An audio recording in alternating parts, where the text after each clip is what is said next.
What if you woke up one morning and had a number attached to your name?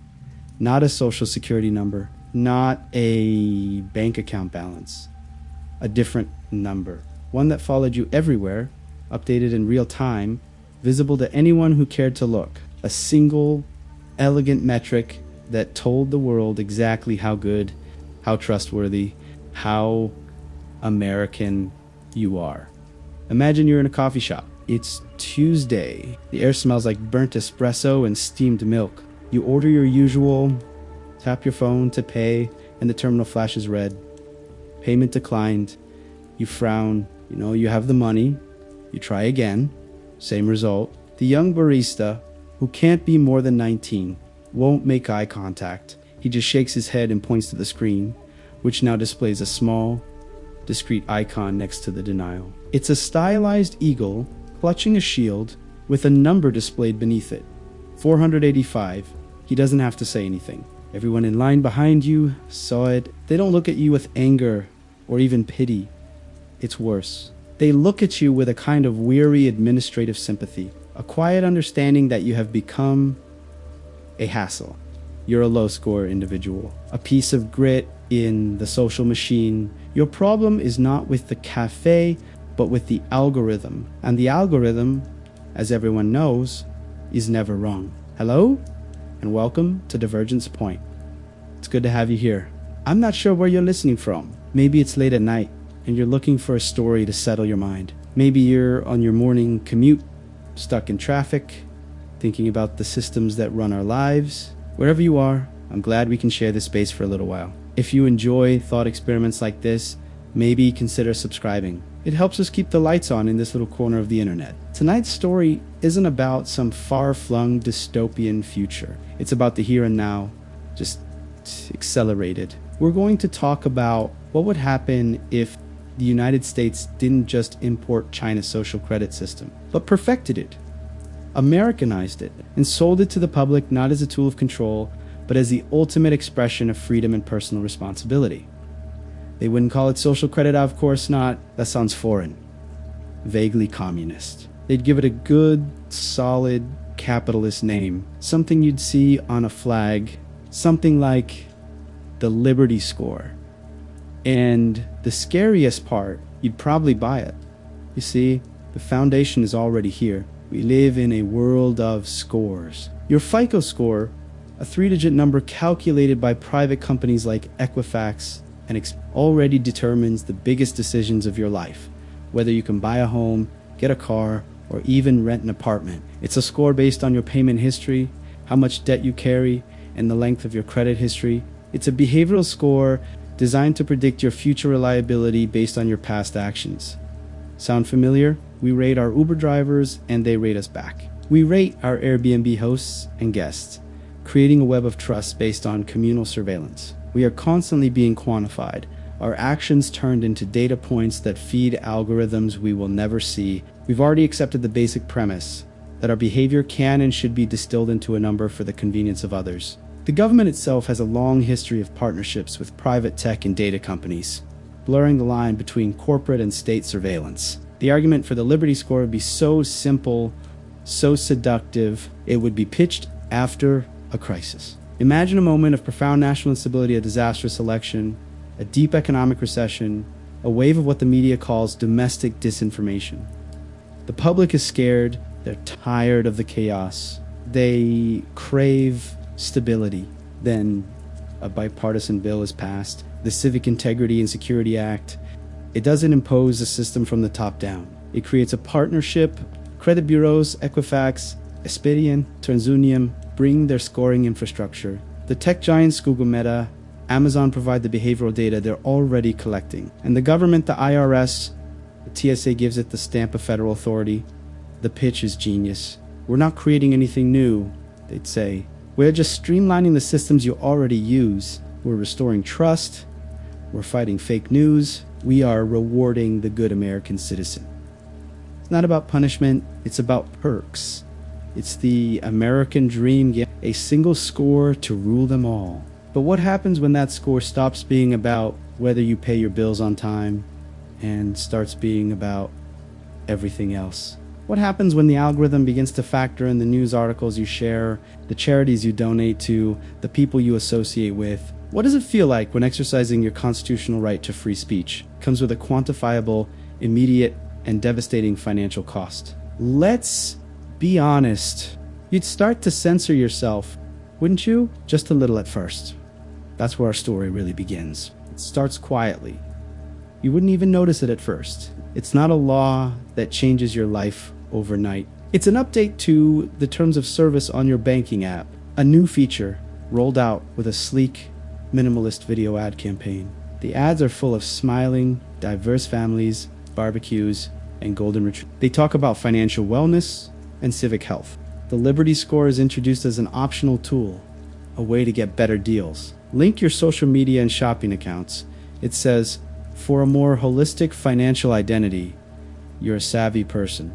You know what this is. You ignored it. But then your car insurance is up for renewal. Your current provider offers you a rate that's fine. But a competitor, one of the first to partner with the Liberty Score initiative, offers you a 15% discount if you just opt in just for a quote. You hesitate. 15% is real money. That's a few extra dinners out, a payment on a credit card. It's a tangible reward for a vague, intangible cost. What's the harm in just letting them look? So you click agree. That's how it gets you. Not with a stick, but with a carrot. 1,000 tiny, irresistible carrots. Soon, the Liberty Score isn't optional. It's just there. It's a fourth credit bureau, but one that sees everything. Your FICO score was a snapshot of your financial life. The Liberty Score is a live stream of your entire existence. Let's talk about the hardware of this new reality. The algorithm, they call it the index, is a masterpiece of public-private partnership. It's not some shadowy government entity. It's a consortium. Equifax provides the financial backbone. Palantir provides the data mining architecture. Google and Meta offer the behavioral data streams they've been perfecting for decades. Amazon. Well, Amazon knows what you buy, what you watch, what you read, and even what you say in your own home through your smart speaker. The index is a learning machine. It scrapes your public social media profiles. It sees the articles you post, a link from the Wall Street Journal or Fox News, a slight, stable bum, a link from a foreign news source or an independent blogger known for criticism, a small but immediate deduction. It calls these information hygiene adjustments. It analyzes your consumer behavior. Buying an electric truck made in Michigan is a plus 15-point Patriot purchase. Buying a cheaper, foreign-made equivalent. No penalty. Of course not. This is America. But you don't get the points. Your choice has been noted. Subscribing to a meal kit service that sources from local farms. Cinco, a weekly purchase of cheap, processed food. The index subtly cross-references that with public health data and flags you as a potential future drain on the healthcare system. Your health insurance premium quietly ticks up by a few dollars next month. Admit it, you'd become obsessed. You'd check your score every morning, like you check the weather. You'd feel a rush of validation when it went up, a knot of dread in your stomach when it fell. Why did it just drop 7 points? Was it the joke you told in that text chain? Was it because your cousin, the one who posts all those angry political memes, tagged you in a photo? The system is a black box. There are no explanations, no appeals, just the number and its quiet, ever-present judgment. This is the real horror, isn't it? It isn't the jackbooted thug kicking down your door. It's the silence. It's the slow, creeping paralysis of self-censorship. The death of authentic expression, not by force, but by a million tiny, calculated inconveniences. You start to perform. You post a photo of a flag on the 4th of July, not because you feel particularly patriotic, but for the predictable plus 3 points. You're like a bland corporate post about community involvement. You write a glowing review for a government service app. You become a walk-in, talk-in press release for your own compliance. The most brilliant part of the Liberty Score is that it perfectly co-opts the American ideal of individualism. This isn't the state telling you what to do. This is the market telling you what you're worth. Your score isn't a measure of your obedience. It's a reflection of your choices, And in a culture that worships choice as the ultimate expression of freedom, who can argue with that? You are free to have any opinion you want. But the market has decided that some opinions are simply more valuable than others. One night, you're driving home, your rideshare app pings your driver, a man named Marcus, has a Liberty score of 780. Excellent and safe bet. The app now shows you the scores of your drivers, your delivery people, even your potential dates on Tinder. It's a feature, they said, for enhanced safety and user trust. During the ride, you get a news alert on your phone. A controversial Supreme Court decision. You feel a surge of anger, of frustration. You want to talk about it. You open your mouth to say something to Marcus, to connect, to share in this moment of national importance. And then you stop. You look at the back of his head. You see his 780 score glowing on the app, and you think, what if he disagrees with me? What if he flags our conversation as negative civic discourse in his post-trade review? That could be a 15-point drop, maybe more. It could be the difference that pushes your mortgage application into a higher interest bracket. So you say nothing. You put your phone away. You stare out the window at the passing city lights and talk about the weather instead. The moment possible. The connection is lost. The silence in the car isn't empty. It's heavy. It's the weight of the number. The weight of a choice you didn't even realize you were making. The social fabric doesn't just fray, it reweaves itself into a new pattern. A harder pattern, a hierarchy. It becomes visible in the landscape of your city. You start to see the lines being drawn, not on a map, but in the quality of daily life. The garbage in high-score neighborhoods, the green zones, is collected 3 times a week. The internet is flawless, fiber. The parks are pristine in the yellow zones, where the average Liberty score dips below 550. The street lights flicker. The potholes multiply. The Wi-Fi is sluggish public access, riddled with ads for score improvement loans. These aren't ghettos in the old sense. There are no walls. There don't need to be. The wall is the number. You're trying to be good. You're playing the game. Your score is a respectable 710. You're solidly middle. You have access to the good grocery stores, the decent insurance rates, the life you were told you deserved. All you have to do is maintain, just keep your head down, like the bland corporate posts you now reflexively like, and don't make any sudden movements. Then comes your mother's birthday. It's a simple thing. You want to take her somewhere nice. You open the reservation app, the same one you've always used, but now it has a little Liberty shield next to every restaurant name. You find a perfect Italian place downtown. You tap to reserve a table for 4. You, your mom, your dad, and your brother, David. The app presents a new screen. Party score calculation.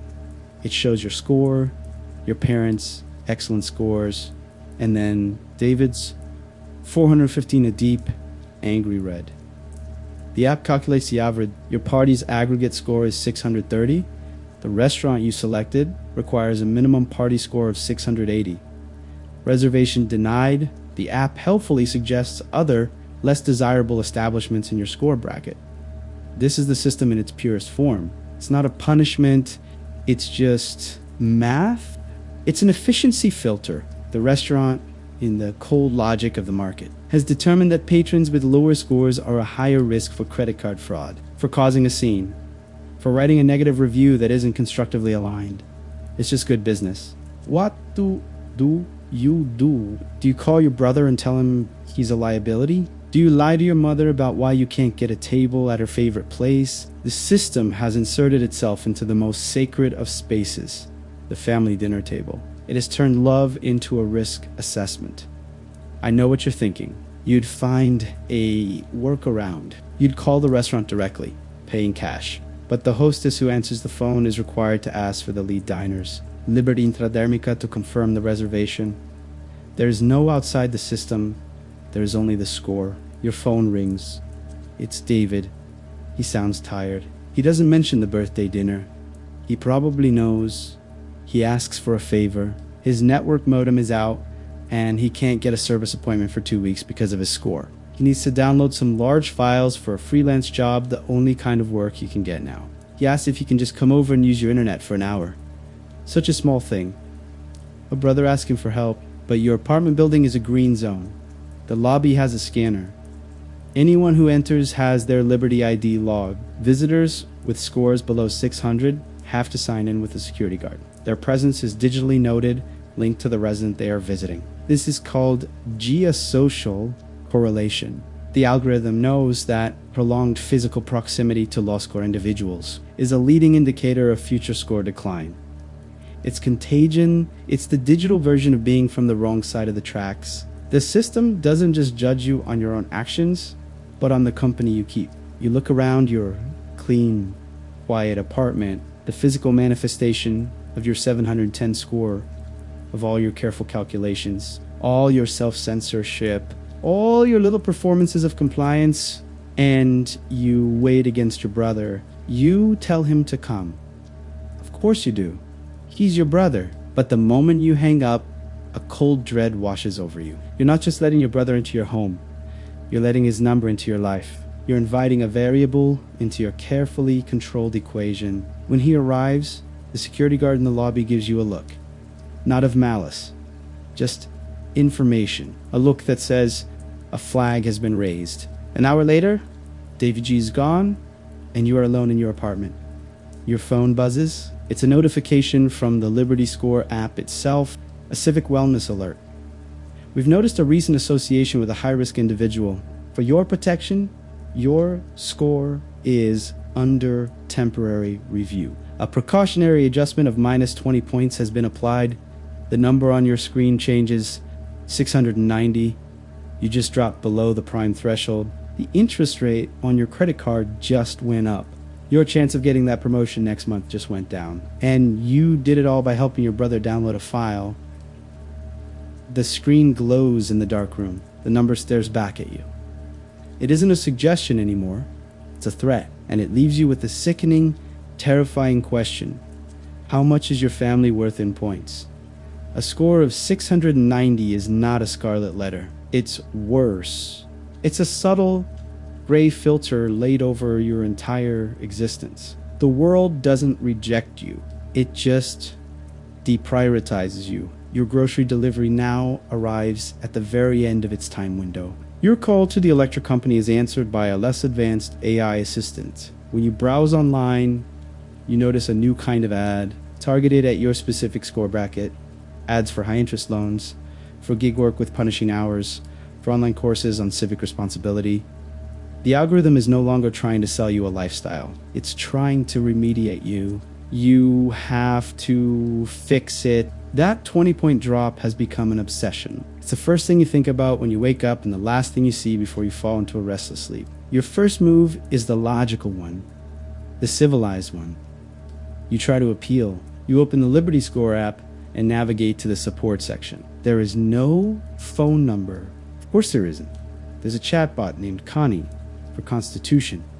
Its avatar is a smiling, animated bald eagle in a colonial ERA wig. You type out your situation, explaining the context. My brother needed help. It was a one-time event, a familial obligation. Connie replies instantly. Its response perfectly formatted and utterly devoid of understanding. Thank you for your feedback. The Liberty Index is designed to provide a dynamic and fair assessment based on a wide array of behavioral data points. Associational choices are a key component of civic network health. For more information, please see FAC Section 7. For understanding geosocial correlations, you try again, rephrasing, pleading. You use words like unfair, extenuating circumstances, human decency. The chatbot's response is the same, copied and pasted. You are arguing with a wall of code. There is no judge. There is no jury. There is only the calculated response. This is the bureaucratic horror that underpins the whole system. A complete removal of human discretion. You can't reason with it because there is no wit. There is only the process. Desperation leads you where it always leads people in a locked system to the margins. You spend hours online digging past the official search results, past the glowing press releases and the sponsored articles about maximizing your score. You find the back alleys of the internet, encrypted forums, private message boards, and there you find them, the cleaners, the score polishers, the algorithmic consultants. It's the great unshakable American tradition. For every system, there is a hustle. For every rule, there is a loophole for sale. The language they use is a bizarre mix of new age wellness and black hat SEO. They talk about recalibrating your digital aura, purging negative data karma, and optimizing your narrative for the index. It would be comical if it weren't so terrifyingly necessary. These aren't just credit repair scams. These are soul repair scams. You find one with a reputation for being the best. No name, just a string of alphanumeric characters. The initial consultation is free, conducted over an encrypted text channel. The messages appear and disappear after being read. The pitch is simple. The index is an algorithm. It can be manipulated. It has biases, patterns that can be exploited. This cleaner claims to have a team of programmers from the big tech firms, disgruntled data analysts who know the machine from the inside. They can't erase your history, but they can bury it. They can generate a flood of positive data events, a carefully curated stream of likes, shares, purchases, and even GPS buff check-ins to civic locations like museums, parks, and volunteer centers. They will build a perfect digital puppet of you, and for a few weeks, that puppet will live a life so blandly, perfectly patriotic that the index will have no choice but to reward it. The cost is substantial, not just in money, though there is that transfer of untraceable crypto. The real cost is trust. To do their work, they need everything. Every password, social media, email, bank accounts, shopping profiles, your phone's location data. You have to give a complete stranger, a ghost on the other side of a screen, the keys to your entire life. You have to let them wear your digital skin. Think about that for a second.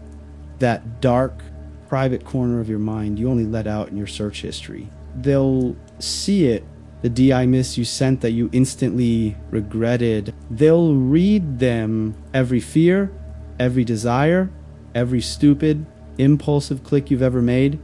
You have to hand it all over. You sit in your silent apartment, the chat window open on your laptop. On one side is the cold, unfeeling tyranny of the algorithm. On the other, the intimate, terrifying risk of a human stranger. The system has pushed you to a point where your only way out is to surrender what little privacy you have left.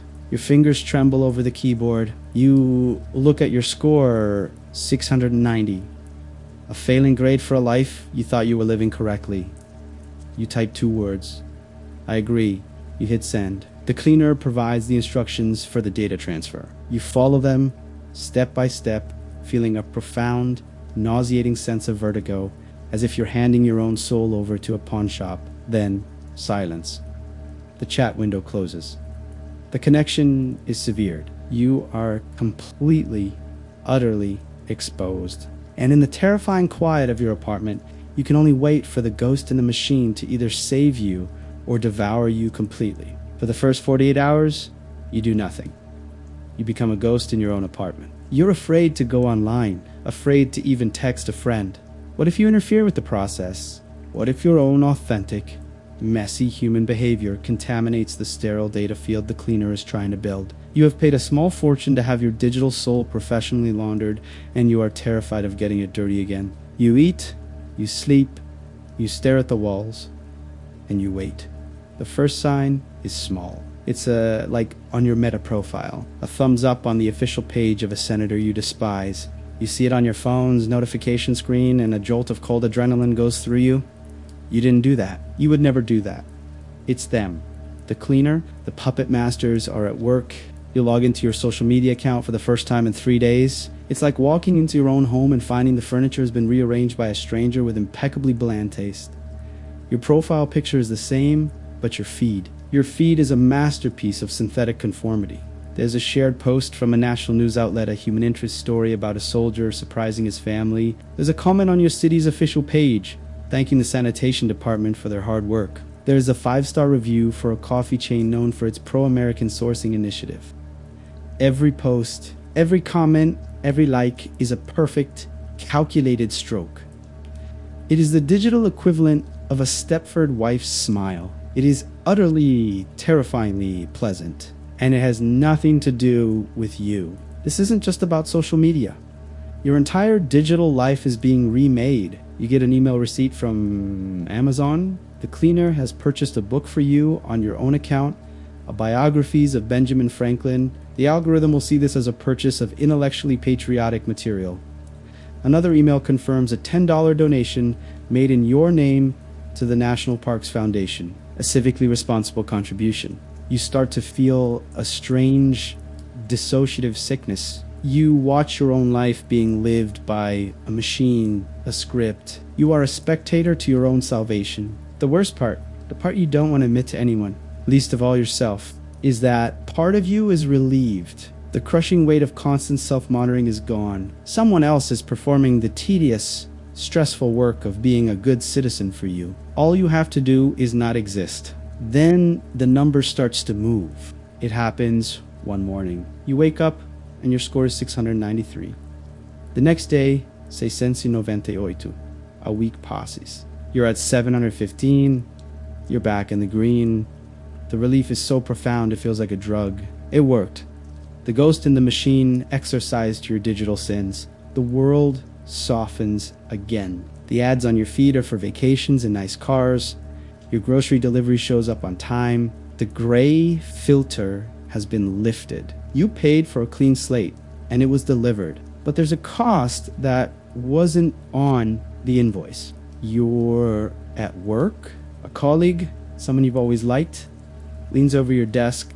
"Hey," she says, smiling, "saw your post about that volunteer cleanup this weekend. That's really cool. I didn't know you were into that." You freeze. What post? What cleanup? You force a smile. Oh yeah, you say, your voice sounding strange and distant in your own ears. "Just trying to do my part."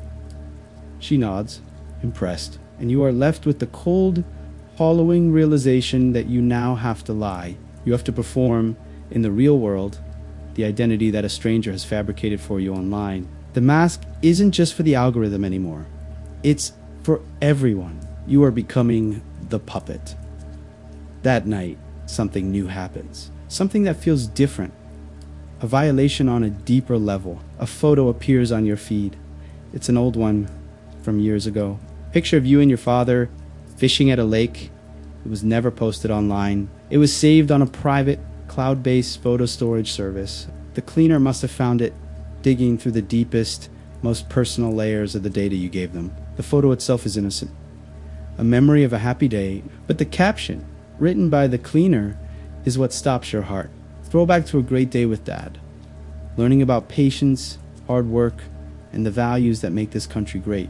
Hashtag family values, hashtag American tradition, hash liberty. It's the hashtags that break you. The reduction of a cherished, complex memory into a piece of score-optimized propaganda. They didn't just take your passwords and your purchase history. They took your past. They reached into your memories and put a price tag on them. Your phone buzzes. It's your dad, a text message. Saw your picture. That was a good day. Love you. He thinks you posted it. He thinks that hollow, patriotic caption came from you. And in that moment, the true horror of your bargain becomes clear. You didn't just hire a hacker. You hired someone to replace you. And the scariest part is, they're better at being you than you are. 812. You stare at the number on your phone. It's the highest your Liberty score has ever been. A beautiful, pristine, unimpeachable number.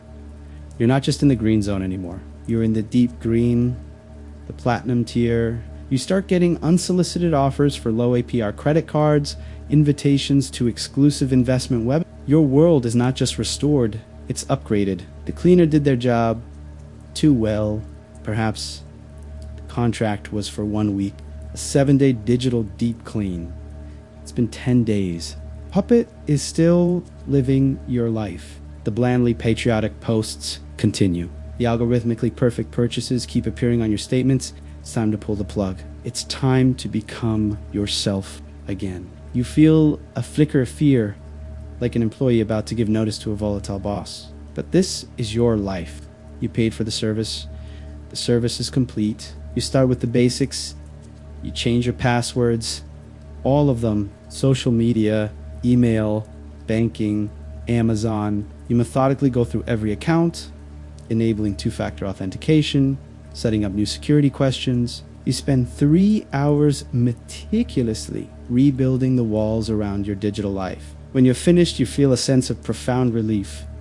You are back in control. The ghost has been an hour there, you get a notification, your email password has been changed, your blood runs cold, you try to log in, incorrect password, you're trying the password recovery process. The recovery email you discover has been rerouted to a new address, an address you don't recognize. Panic sets in, you scramble to check your other accounts, your social media profiles, locked out, your Amazon account, locked, ouchie. Your banking app, it still works for now, but you can feel the digital ground shifting beneath your feet. You have been naive. You thought you hired a contractor. You didn't. You gave administrative access to an occupying force. They didn't just pick the lock, they rebuilt the entire door with themselves on the other side. Then you get a message. It appears in the same encrypted chat client you used to make the deal. The client you thought was dormant, your account is under new management. The message reads, "We have successfully recalibrated your Liberty score to an optimal performance level to maintain this level and ensure continued civic and financial wellness. Your subscription to our digital integrity management service has been automatically activated. Your first monthly payment is now due." Subscription. That one word drains all the air from your lungs. It was never a one-time fix. It was a hostile takeover. You are no longer a client. You are a host, an asset. And you have to pay for the privilege of being colonized. You type back your hands, shaken with fury. This wasn't the deal. The reply is instantaneous, corporate, and chilling. Your score of 812 is a direct result of our proprietary management techniques. Attempting to resume self-management will result in a rapid decline to your previous suboptimal state. We protect our investment. Please remit payment to the attached crypto address. They are holding your life hostage. Your public identity, your financial future, the very number that dictates your place in the world, it's all theirs now. And you have to pay them a monthly fee to rent it back from them. Have you ever felt that specific modern dread of seeing a recurring charge on your statement for a service you can't figure out how to cancel? Now, imagine that service is you. The next day, a package arrives at your door. You didn't order anything. It's a box from a company called American Patriot Coffee. Inside is a 1-month supply of Freedom Roast coffee beans. A gift receipt is tucked inside, a little something to get your morning started right. Enjoy. There's no name. The cleaner is in your home. Not physically, but their influence is. They are buying you things, curating your physical space to match the perfect digital identity they've crafted. They are not just managing your data, they are managing your reality. The final violation comes that Friday. You're checking your bank account, morbidly fascinated by your own powerlessness, and you see a transaction that makes you feel sick. A transfer, money sent from your account, $500. The recipient, David, your brother. You stare at the screen, your mind reeling. You didn't send him that. You haven't even spoken to him since the birthday dinner fiasco. A text message notification lights up your phone. It's from David. I don't know what to say. Thank you. This helps more than, I'll pay you back as soon as I can. The cleaner did it. They analyzed your data. They saw your past interaction with your low score brother. They saw the 20-point penalty, and they made a calculation. A strategic, targeted act of familial generosity would be a huge boost to your score. It would be seen by the index as rehabilitating a high-risk associate. You didn't help your brother, the algorithm did. It used your money in your name to perform a perfect, score-optimized act of compassion, and in doing so, it stole the one authentic human impulse that got you into this mess in the first place. You have been completely and utterly replaced. You live in a museum of your own life. Your days are governed by a script you didn't write. You go to work. You call me home. You eat the healthy, score-optimized meals that are delivered to your door. You receive compliments from colleagues on the insightful, civically-minded articles your digital ghost posts for you. You have to perform gratitude for a life that is no longer your own. The 812 score is a shining, gilded cage, and you are rattling its bars with every silent, screaming thought. The monthly management fee is debited from your account like clockwork. You are paying a parasite to pilot your body. You can't go on like this. The quiet compliance, the forced smiles, the lies they are hollowing you out. You realize that the only move left is not to win the game, but to refuse to play. You have to go off the grid. One Saturday morning, you make a decision. You walk to the kitchen, pick up your smartphone, the sleek, beautiful source of your prosperity and your misery, and you hold it over the trash can. For a moment, you hesitate. This device is your wallet, your ID, your key, your connection to everything. To drop it is to commit a kind of suicide. You let go. It lands with a soft, final thud among the coffee grounds and vegetable peelings. The silence that follows is terrifying and glorious. For the first time in months, you are not being watched, not being managed. You are just you, a person in a room. The illusion of freedom lasts for exactly 17 minutes. You decide to go for a walk, to breathe the unmonitored air. You get to the lobby of your building. The glass door that leads to the street requires a tap from your phone's digital key. You don't have it. You press the intercom to call the security guard. He looks at you through the glass. Forgot your phone, sir. He asks, his voice professionally neutral. Yes, you say, just heading out for a walk. I need to see a Liberty ID to authorize a manual override, sir. It's building policy. Your Liberty ID is a QR code on your phone. You are a prisoner in your own home. You trudge back up to your apartment, the brief spark of rebellion already turning to ash. Later, you get hungry. You can't order food. You decide to go to the small convenience store on the ground floor of your building. You grab a sandwich and a bottle of water. At the checkout, the terminal only accepts digital payments. Tap to pay, no cash accepted. It's an efficiency and security measure for green zone businesses. You have money in the bank, but you can't access it. What is freedom without a wallet? What is wealth without a key? You are forced to put the sandwich back. The cashier, a young woman with a 750 score displayed on her name badge, watches you with a look of mild contempt. You are not a customer. You are a system error. Defeated. You go back to your apartment and retrieve the phone from the trash. You wipe it clean. As it powers on, the screen floods with notifications, 100 little pings and buzzes, the sound of your cage being reassembled around you. But there's one notification that stands out. A series of missed calls and frantic text messages from David. You call him back, your heart pounding. His voice is tight with a strange, panicked anger. Where have you been? I've been trying to reach you all day. I thought something had happened.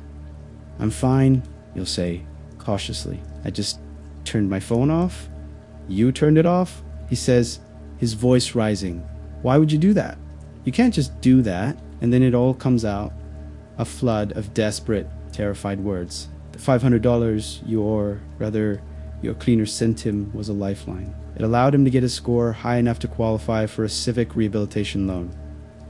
He's taking an online course, something about digital marketing.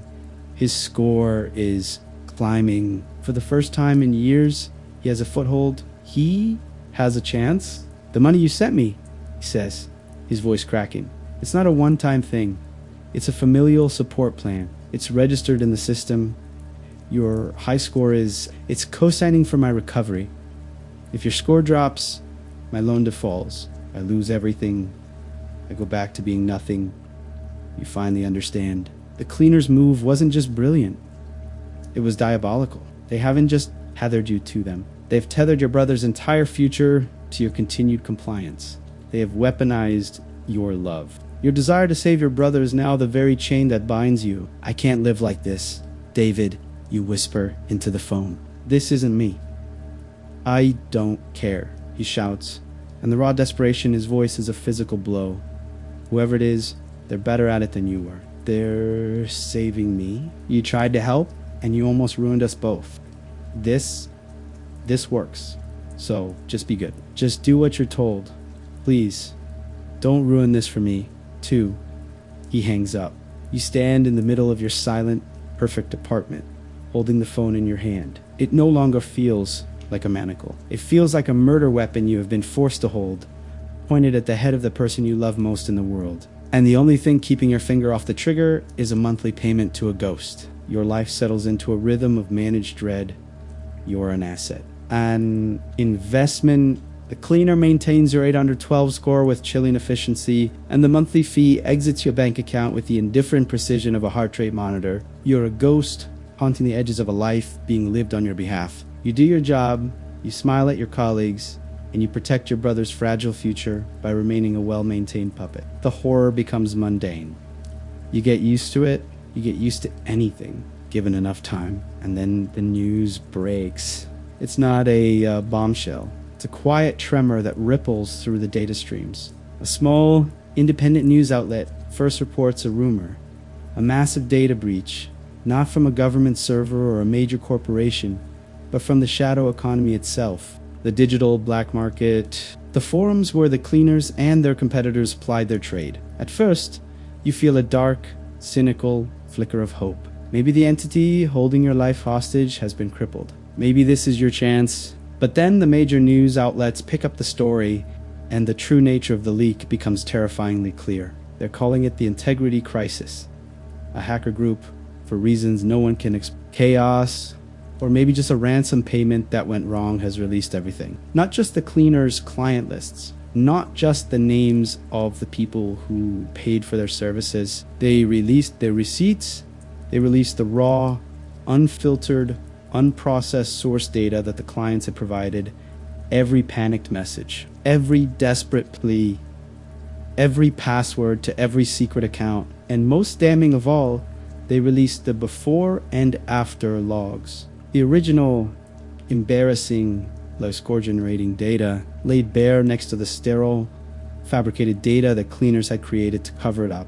The entire shadow industry of reputation laundering, the dirty little secret that kept the respectable green zones humming, has been dragged into the light. You sit at your desk, at work, a pit of ice forming in your stomach. You can feel the eyes of your colleagues on you. No one says anything. They don't have to. Everyone is looking at their phones. A government-endorsed verification service has already cross-referenced the leaked list with the National Citizen Database. Your own phone buzzes. It's a notification from the Liberty Score app. A new feature has just been rolled out. An integrity verified badge, a little blue checkmark next to your score, certifying that your number is organically derived and free of unauthorized algorithmic manipulation. Your score is still 812, but there is no blue checkmark next to it. Its absence is a scream. You are no longer a high score citizen. You are a fraud, a cheater, and now everyone knows. Admit it. There's a part of human nature that loves to see the mighty fall, isn't there? The system was so clever. It didn't need to punish the people on the list. Society would do it for them. The shift is immediate. The looks you get are no longer respectful. They are tinged with a new kind of social disgust, the kind reserved for people who cut in line or fake a disability to get a better parking spot. You are a cheater. You tried to game the system that everyone else was suffering under, honestly. You go to get a coffee from the cafe in your building's lobby. The barista, the same one you see every day, takes your payment. But as she hands you the cup, she doesn't make eye contact. Her smile is gone. The small human connection of your daily routine is severed. You are now a transaction, and a tainted one at that. The system itself begins to react. The index is a learning machine. It sees the leak. It sees the new social consensus forming, and it adapts. It doesn't drop your score. That would be too simple. Instead, it recontextualizes it. Your 812 is now an 812 with an asterisk, a tainted score. You start to get new ads, not for loans, but for public apology consultants, for reputation reconciliation services that promise to guide you through a formal process of civic repentance. The market, in its infinite wisdom, has already created a new industry to profit from your public shame. You flee your office, feigning a headache. You just want to get home, to hide in your apartment, in your gilded cage. As you walk through the lobby, a security guard, the same one who once flagged your visit with David, stops you. "Sir," he says, his voice flat and official, "building management has implemented a new security protocol in light of the integrity crisis. We have to temporarily rescan the Liberty IDs of all residents whose integrity status is unverified. He holds up a scanner. You hold up your phone. The machine beeps, and an unblinking red light on its side illuminates not green, red. He doesn't block you from entering. He just makes a note on his tablet. It's another flag, another mark against your name. You are being audited in real time by the very infrastructure of your life. You finally get into your apartment and slam the door, your heart hammering against your ribs. Your phone buzzes again. It's a text from David. You open it, bracing for the worst. But it's not what you expect. It's a link to a news article. The headline reads, "Civic Rehabilitation Loans Frozen for All Associates of Unverified Citizens." Below the link, a single terrifying line of text from your brother. What did you do? The fall is not a sudden crash. It's a controlled demolition. The Liberty Score system, in its cold, algorithmic brilliance, understands that mass panic is inefficient. It doesn't want chaos. It wants order, so it doesn't punish you and the millions of others on the list with a sudden drop to zero. That would create a new underclass overnight, a mob of desperate people with nothing left to lose. And mobs are unpredictable. Instead, it initiates a recalibration protocol. You wake up the next morning and your score is no longer 812, it's 650. And beside it, a new symbol you've never seen before. A small gray hourglass. It signifies you are under civic probation. Your assets aren't frozen, but they are restricted. A daily spending limit is applied to your accounts. Your access to non-essential services streaming platforms, premium travel options, reservations at high-score venues is suspended. You have not been cast out of society. You have been put in a digital straitjacket. Your phone rings. It's a number you don't recognize. You answer, and the voice on the other end is crisp, human, and utterly devoid of empathy. "This is the Civic Integrity Commission," the woman says. "We are calling to schedule your mandatory reconciliation hearing. It's the first time you've spoken to a human representative of the system. And it's so much worse than the chatbot. A machine can't judge you. A person can. The hearing is not a trial. You are not accused of a crime. You are being offered a pathway back to civic health. The pathway, you discover, is a public confession. The commission has set up a new platform, a live streaming service called American Authenticity. To get off probation, you must go on camera and perform a full, detailed miko. You must confess your score manipulation, express profound remorse, and publicly praise the system for its vigilance in catching you. You must become a walking, talking testimonial to the very system that has ruined you. The worst part, they require you to name your co-conspirators. Not the cleaners, those digital ghosts are long gone. They mean your negative influences. The low-score friends or family members whose association led you down this path. They want you to sacrifice your brother on the altar of your own redemption. This is the genius of the purge.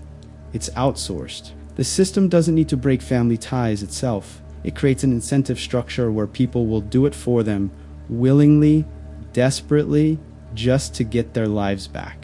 It turns a nation of citizens into a nation of informants. You refuse. Of course you refuse. The woman on the phone doesn't argue. She simply says, "Your refusal has been noted," and hangs up. On Arlete, your score drops another 50 points. The gray hourglass next to it begins to blink. The pressure is mounting. You call David. You try to explain, but his panic is curdled into a bitter, resentful fury. You had to be a hero. He hisses over the phone. You couldn't just play the game. You had to have your integrity. Well, what good is your integrity now? My Loney's gone, the course is locked. My score is plummeting because of you. They're tying me to your sinking ship. I'm not going to name you, David, you say, your voice cracking. You think that matters anymore? He laughs, a raw, ugly sound. Don't you get it? The system already knows. It sees everything. Your refusal doesn't protect me. It just drags us both down faster. He hangs up.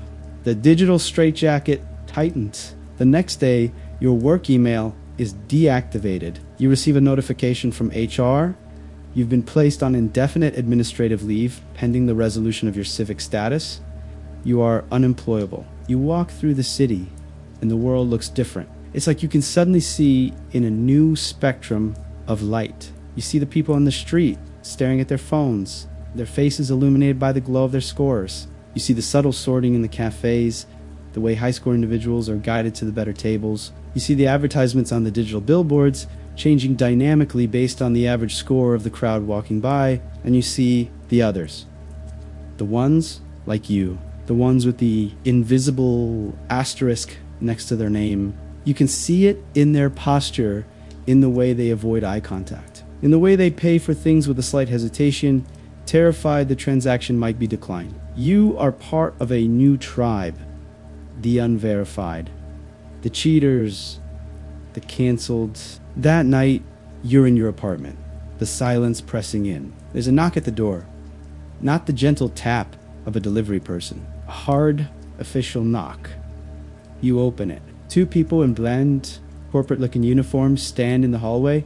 They are not police. They are civic compliance officers. "We're here to install the monitor," the man says, holding up a small, white box, sleek and minimalist, like a piece of high-end consumer tech. "What monitor?" you ask, your voice barely a whisper. "Per the terms of your ongoing civic probation," the woman explains, her tone that of someone reading a script.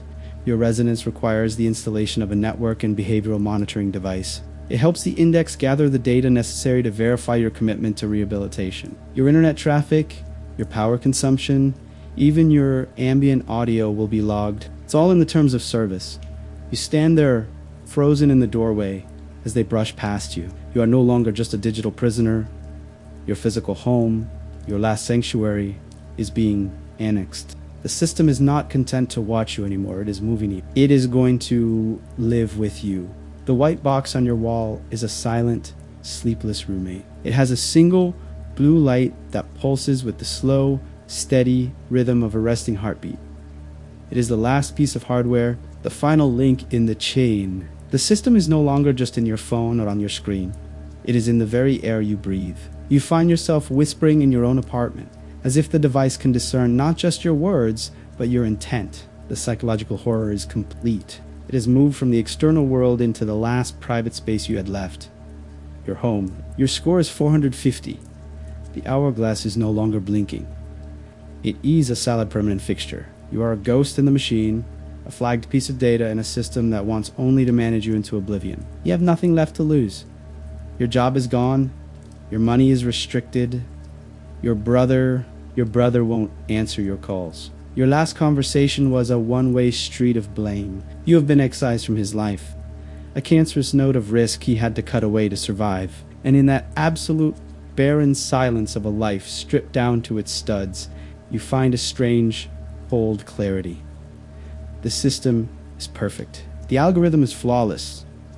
The surveillance is total. But the system has one single, glaring vulnerability. It is a bug so fundamental it can't be patched. A flaw so deep it is a feature. The system believes its own data. It believes the numbers. It trusts the inputs. It has a perfect God's eye view of a world it has created, but it has no understanding of the messy, unpredictable, illogical human heart that beats outside its server farms. Its only weakness is reality. You get a message, a flicker in the dark. It comes not through your monitored phone, but through a channel you had forgotten existed. A pre-Liberty Score gaming app on an old tablet you had shoved in a drawer. It's from a username you don't recognize. They built a prison of numbers. The message says, "So we'll build a ladder of people." It's a whisper network, a digital underground railroad. It's not run by hackers or activists. It's run by ordinary people. The unverified, the canceled, the ones who have been cast out and have decided to build a world in the cracks. The message gives you an address, not a physical address, a temporal one.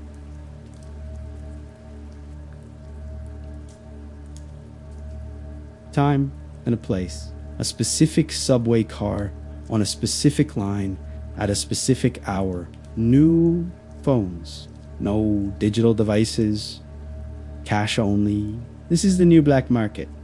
Not for score cleaning, but for something far more radical, for connection, for an unmonitored conversation. You use the last of your unrestricted cash to buy a transit pass. As you ride the train, you feel a paranoia so profound it's almost electric.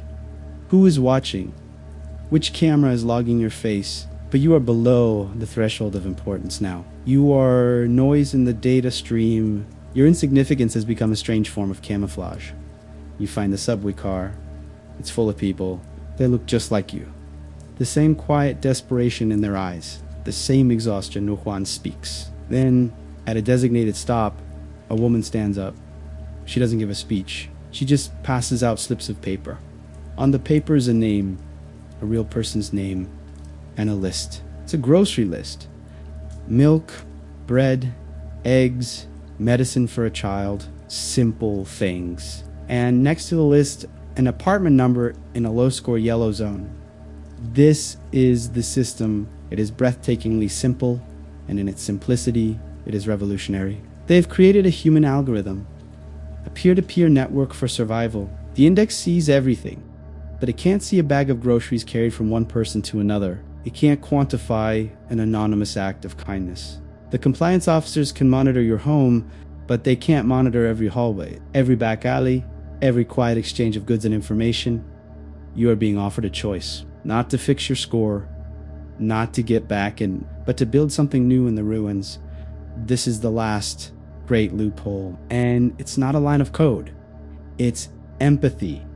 It's community. It's the one variable the index can never truly account for. The system was designed to turn every citizen into a potential competitor, a potential threat. But for those at the bottom, with nothing left to compete for, it has inadvertently created the perfect conditions for the one thing it can't control: trust. You get off the train, the slip of paper folded in your hand. You have a new purpose. You are no longer just a failing data point. You're a node in a new network, a human network. And as you walk towards a grocery store to spend your last few dollars on food for a complete stranger, you feel a sensation you haven't felt in years. Not happiness, not hope. Something far more fundamental: agency. You don't know if this will work. You don't know if this small, fragile network can survive against the all-seeing eye of the index. But as you stand in the fluorescent light of the supermarket aisle, you realize the score doesn't matter anymore. The blue light on your wall doesn't matter. The only thing that matters is the choice you are about to make. The choice to connect, to trust, to be human in a system that is designed to erase you. And that is a score that no algorithm can ever calculate.